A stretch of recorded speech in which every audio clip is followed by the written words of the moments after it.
आपके होली के फोटो देखे जिसमें आप संगीत और नृत्य के रंग में रंगे हैं। कोई कह रहा था कि आध्यात्मिक गुरुओं को यह राग रंग शोभा नहीं देता। आप सीरियस ही अच्छे लगते हैं। कृपया मार्गदर्शन करें। ओम स्वस्ति अस्तु। ये कोई कौन है, एक तो ये देखना पड़ेगा। ये कोई जो है ये बहुत परेशान करता है हमें अपने जीवन में। कोई से बचना चाहिए। और मैंने कहा ना, spirituality leads to all things. जो व्यक्ति सच्चा, उन्होंने कुछ और भी चीजें इसमें लिखी थी, मैंने इसे शॉर्ट किया थोड़ा सवाल को। जो व्यक्ति सच्चा धार्मिक है, सच्चा आध्यात्मिक है, जिस पर प्रभु की कृपाओं के प्रसाद बरसे हैं, जो प्रभु के आनंद में सराबोर है, अगर वो नहीं नाचेगा, वो नहीं गाएगा, वो नहीं झूमेगा, वो नहीं मस्त मलंग होगा, तो कौन होगा? ये सीरियसनेस तो पूरे समाज में छाई हुई है ही। और शायद आपने कुछ मेरे सीरियस डिस्कोर्स से सुन लिए हैं तो आपको लगा होगा मैं कतई सीरियस नहीं हूं, और मैं सीरियस रहना भी नहीं चाहता। मैं विषय के मामले में तो गंभीर हूं, लेकिन जीवन के मामले में मैं बहुत उत्साहित हूं और बहुत उत्सव धर्मिता जो है, वो कहते हैं हसीबा खेलीबा धरीबा ध्यानम, आनंद आमार जाति उत्सव आमार गोत्र। आनंद हमारी जाति, जो गुरु गोरखनाथ का वचन है ना, आनंद आमार जाति उत्सव आमार गोत्र। तो ये भी एक वचन आज आप इसको अपने पास नोट कर लें कि आनंद आमार जाति उत्सव आमार गोत्र। एक बात। दूसरी बात, जो फाल्गुन पूर्णिमा है, उस दिन पता किसकी जयंती थी? चैतन्य महाप्रभु की। और चैतन्य महाप्रभु तो नाचते गाते गाते ही प्रभु की प्रतिमा में विलीन हो गए। उनका शरीर भी आपको प्राप्त नहीं हुआ, मतलब वो शरीर भी नहीं मिला उनका, सिर्फ एक ज्योत में समा गई और सारे व्यक्ति उनको देखते हुए स्तब्ध रह गए। फाल्गुन मास में ही एक दूसरी बहुत बड़ी भगवान विष्णु की भक्त, जिसका जो रानी, वो कितने मैं जाके पैर न फटे विवाई, वो क्या जाने पीर पराई, और है तो हेरे हेरी मैं तो प्रेम दीवानी, मेरा दर्द न जाने कोई। मीरा फाल्गुन के कृष्ण पक्ष की जो है चतुर्थी को उनका महाप्रयाण हुआ, तो वो भी इसी मास में गई। और वो कैसे नाचते गाते कि वो तो एक तारा लेकर के राजघरानी की राजवधु, राजस्थान के का गौरव, और वो ऐसी मस्त मलंग हुई, वो परमात्मा को प्राप्त हो गई। स्वयं जिनके उदाहरण मैंने दिए वो भगवान कृष्ण 16 कलाओं में आपूरित हैं, इसलिए उनको पूर्ण अवतार कहा जाता है। वो चक्र भी उसी त्वरा और उसी गरिमा से चलाते हैं, जिस गरिमा, जिस त्वरा, जिस उत्साह, जिस वेग और जिस प्रतिभा से वो बांसुरी को बजाते हैं, जिस गरिमा और जिस उत्कृष्टता के साथ उनका गीता का उपदेश है, उसी उत्कृष्टता के साथ लोगों को रणभूमि में वो धमकाते भी हैं। तो ये तो पूर्ण पुरुषों के प्रतीक होते हैं। बहुत सारे धर्म के आप अवलंबन देखते हैं। गुरु नानक जी का आपने जिक्र किया, लेकिन आप उनको ठीक से जान नहीं पाए। गुरु नानक देव जी के साथ जो मर्दाना था, वो क्या करता था? मर्दाना का काम ही ये था। एक मर्दाना था और एक और शिष्य था उनका, बाला और मर्दाना, वो दो सिर्फ नृत्य, वो गायन का ही काम करते थे। असल में क्यों नहीं हम कर पाते हैं? देखिए, एक पश्चिम का एक बहुत बड़ा नर्तक हुआ निजंस्की। एक कुनाच भरता था नृत्य करते करते आकाश की ओर, 5-6 फीट, 10 फीट, 12 फीट तक ऊपर आकाश में उड़ता था। पतला दुबला नर्तक था वो। जब नीचे उतरता था तो मोर के पंख की तरह थिरथराता हुआ नीचे उतरता था। उस कला को आज तक कोई कर नहीं सका। उसकी पूजा होती है, उसकी टेम्पल्स हैं यूरोप में। जो हमारे यूरोप के जो बहुत सारे देवी देवता हैं, वो सारे के सारे देवी देवता नृत्य और संगीत को ही समर्पित हैं। देवी सरस्वती तो हमारी संगीत की ही अधिष्ठात्री है। उसके बिना तो कोई कला आपको प्राप्त ही नहीं हो सकती है। और किसी व्यक्ति के हृदय में, इसमें बताऊंगा ये क्यों नहीं होता है। देखिए, 70s में एक प्रयोग किया पंडित रविशंकर ने, सितार वादक, जाने माने भारत रत्न सितार वादक पंडित रविशंकर। उन्होंने लंदन में एक प्रयोग किया। उन्होंने एक क्यारी में कुछ पौधे लगवाए और उन पौधों के पास बैठ करके उन्होंने सितार वादन किया, संगीत का पारायण किया, और उसी के साथ कुछ पौधे दूसरी दूरी पर लगवाए जहां तक संगीत नहीं पहुंचता था, और वहां वो नहीं पहुंचे। जब उस पर प्रयोग हुआ, देखा गया कि 1 महीने में उन पौधों की ग्रोथ उन पौधों से 4 गुना अधिक थी जिनके पास संगीत उपलब्ध नहीं था। सिर्फ इतना ही नहीं, वो सारे के सारे पौधे, वो जो पौधे दूर लगे थे, वो सारे पौधे उतुंग शिखर यानी सीधे खड़े हुए थे, आकाश की तरफ चल रहे थे। लेकिन जिन पौधों के पास बैठ करके सितार का वादन किया गया, उन पौधों ने अपना पूरा का पूरा अवलंबन सितार वादक की तरफ, पंडित रविशंकर की तरफ किया। सब पौधे झुके हुए थे, जैसे हम अपना कान ले आते हैं ना किसी चीज को सुनने के लिए, वो सारे पौधे उस तरफ झुके हुए थे। अगर ऐसे जो जड़ पदार्थ में जिन वृक्षों का हम बोलते हैं कि वो कहीं मतलब घूम फिर नहीं सकते, वो एक तरह से स्थिर होते हैं, उनमें इतनी चेतना का प्रभाव संगीत के माध्यम से हो सकता है, तो क्या मनुष्य में नहीं होगा? आप किसी भी बहुत सारे ऐसे बहुत बड़ी श्रृंखला है ये, जो जिसमें भक्ति संगीत और बाकी चीज़ों का समावेश होता है।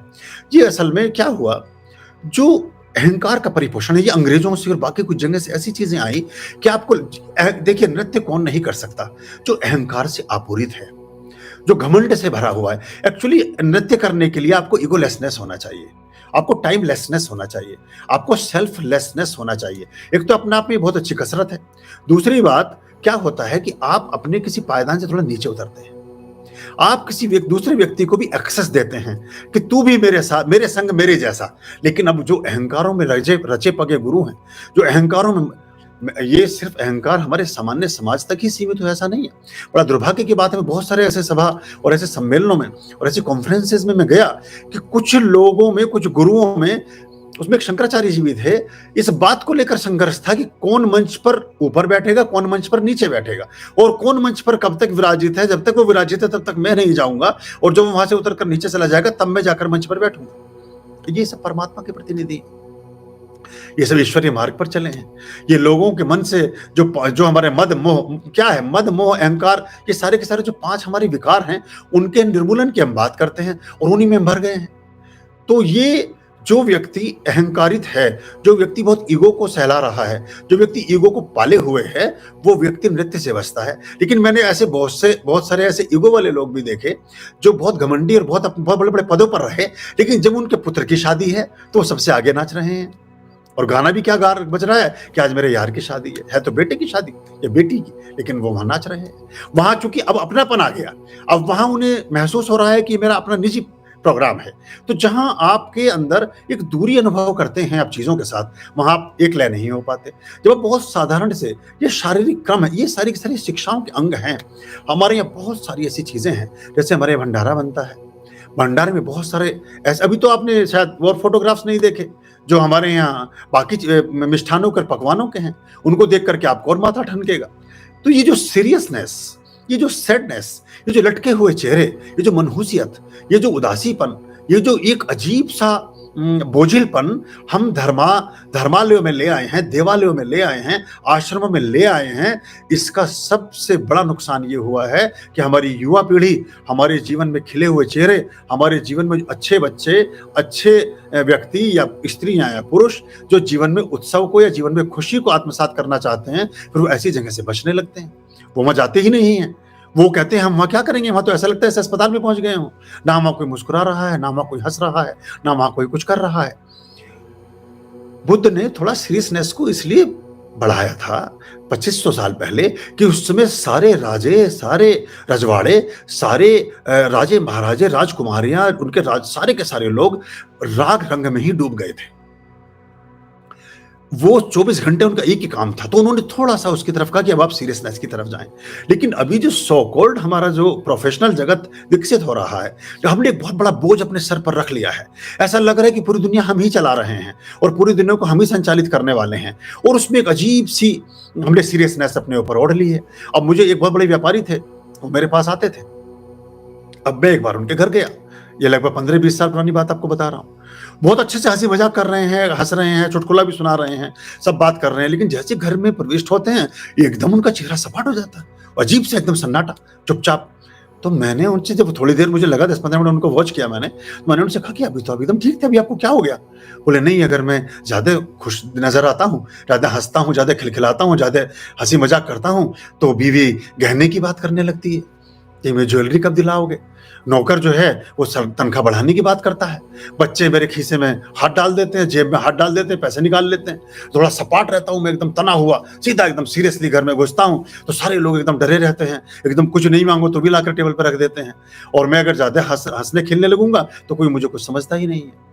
तो ये जो कोई कुछ किसी को कुछ समझवाना है, दूसरे को प्रताड़ित करना है, ये भी एक देखिए, मैं एक तो तरीका यह है कि मैं आपके गले पर चाकू रख दूं और आपसे कहूं कि मेरी मांगे मानिए।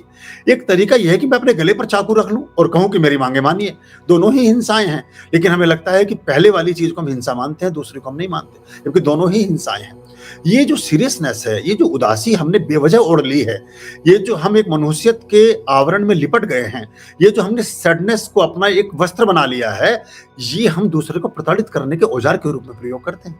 अब स्त्री सारे दिन से बैठी हुई थी कि जाके पूछो कि बैंगन की सब्जी बनाऊं कि भिंडी की, और वो साहब आए मुंह फुलाए हुए, बेचारी डर गई, वो जो बनाना था बना दिया, और वो भी जल्दीबाजी में जल भुन गया, वो लाके फिर पेश कर दिया, तो एक नई मुसीबत फिर साथ में शुरू हो गई। उन्हें एक और अवसर मिला फिर कमी निकालने का। तो ये दूसरों को सताना, क्या हमारे ये संबंध ऐसे ही हैं? तो क्या ये एक ऐसे रिश्ते हैं जो नस नस में रिश्ते हैं? तो हम क्या प्रसन्नता के लिए समाज में जीवन में आए हैं? फिर इन प्रसन्नताओं की खोज हम अपने जीवन, अपने घर, अपने परिवार, अपने समाज, अपने दायरे से पृथक करते हैं, और जहां होती है फिर हम वहां भाग जाते हैं। अब बहुत से बच्चे देखिए ना, वो घर में नहीं रुकते, फिर वो घर में चूंकि आपने इतना सैडनेस, इतना सीरियस, इतना मानूसियत और इतना उदासी का वातावरण निर्मित कर दिया है कि वो मनुष्य तो प्रसन्न धर्मा है, वो तो प्रसन्नचित्त रहना चाहता है। उदासी, सैडनेस, सीरियसनेस, मनहूसियत बंद मुट्ठी है, जितनी जोर से बंद करेंगे उतनी जल्दी खोलनी पड़ेगी। प्रसन्नता, खुश रहना, अच्छे से रहना, खुले हुए हाथ हैं जो 24 घंटे रख सकते हैं आप। खुले हाथों के साथ 24 घंटे रह सकते हैं, और जितनी कस के मुट्ठी बंद करेंगे उतना ज्यादा आपको तनाव होने लगेगा, उतना ज्यादा आपको परेशानी होने लगेगी। तो ये अगर हम ख्याल में ले लें तो अच्छा है। और मेरा कुछ उद्देश्य अलग तरह का है, मेरा काम भी कुछ अलग तरह का ही है, और कोई परमात्मा कभी किसी को पुनरुक्त नहीं करता। जब भी किसी सदगुरु पर वो अवतरित होता है, जब भी किसी सदगुरु को अपना माध्यम चुनता है, जब भी किसी सदगुरु को अपने माध्यम के लिए निरूपित करता है, तो वो अलग ढंग से ही करता है। हम तुलना बाकियों से करते हैं, इसलिए हम मार खा जाते हैं। जब राम आते हैं तो फिर राम आते हैं, जब कृष्ण आते हैं तो कृष्ण आते हैं, जब बुद्ध आते हैं तो बुद्ध आते हैं, महावीर आते हैं तो महावीर आते हैं, जब कबीर हैं, जो भी रैदास हैं, हर एक का अपना एक मिजाज है, हर एक का अपना एक ढंग है, हर एक का कम्युनिकेट करने का अपना तरीका है। क्योंकि परमात्मा कभी भी पुनरुक्ति में विश्वास नहीं करते, वो नकल में बिलीव करते ही नहीं है। हमारे थंब इंप्रेशन एक जैसे नहीं बनाए किसी के, अंगूठे के निशान एक जैसे नहीं है किसी के। तो मैं तो आपसे भी कहता हूं कि आप प्रसन्न रहें। मेरी पुस्तक है प्रसन्नता, और मैं चाहता हूं कि वही एक पुस्तक पढ़ने देने जैसी है, बाकी तो पुस्तकें बहुत है, क्योंकि ये ही आपके हाथ में है जो आप कर सकते हैं और जो आपको करना चाहिए। तो ये तो ऐसा ही है। और आप मुझे सीरियस आदमी के रूप में कभी समझे भी ना, क्योंकि मैं सीरियसनेस को, मैं मनहूसियत को, मैं उदासीपन को एक रोग समझता हूं, और मैं नहीं चाहता कि मैं कभी रोगी बनूं और मेरे साथ रहने वाले भी कभी रोगी बने, क्योंकि वो चीजें उन्होंने हमारे धर्म का, ये एक प्रक्षेपित, एक प्लांटेड थॉट है जो विधर्मियों द्वारा हमारे बीच प्रक्षेपित कर दिया गया, ताकि हमारे यहाँ से लोग भागें, हमारे यहाँ से लोगों को निकाला जा सके।